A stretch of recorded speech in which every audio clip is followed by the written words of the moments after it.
For centuries, Stoicism was a Greek secret, a philosophy of endurance and logic. But in the 2nd century BC, one man realized that if these ideas were going to change the world, they had to leave the classroom and enter the Senate. His name was Panaetius. He was the bridge. He didn't just teach philosophy, he taught the Roman elite how to be powerful and virtuous at the same time.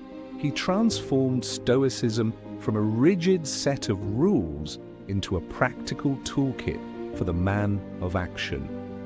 Today, we look at how Panaetius created the blueprint for the modern professional, the Stoic leader who balances high net worth success with a deep sense of duty. Panaetius didn't shout on street corners, he went straight to the top.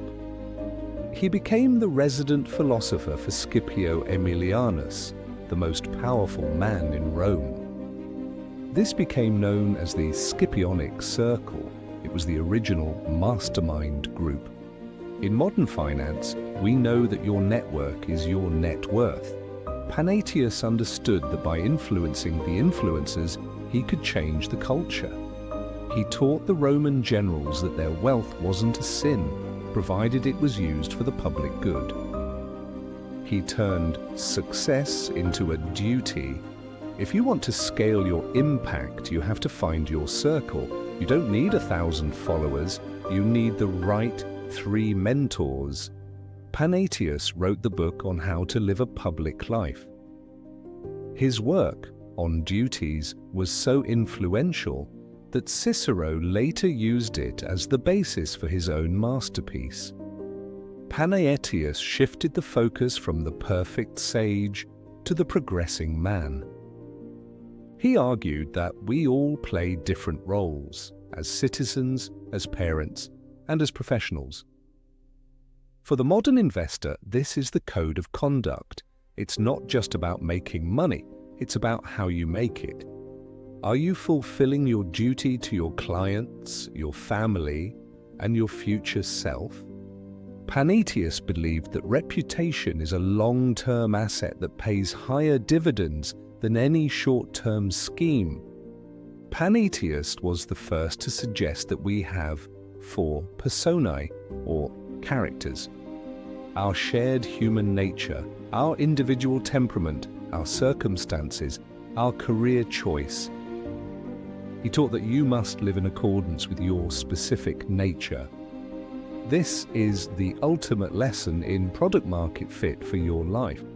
Don't try to be a high-frequency trader if you are naturally a slow, methodical researcher. Don't be a Roman general if you are meant to be a poet. Panaetius argued that the most profitable life is the one that is authentic to your own design.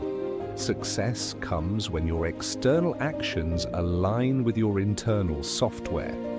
Panaetius introduced the concept of decorum, propriety, or seemingness. He believed that a Stoic should be well-groomed, polite, and moderate. He moved away from the cynic style of Stoicism, where philosophers were dirty and lived in the streets. In today's economy, this is the aesthetic of competence. How you present yourself matters. It's not about vanity, it's about signaling reliability. Panaetius taught that your surroundings, your home, your clothes, your speech should reflect the order of your mind.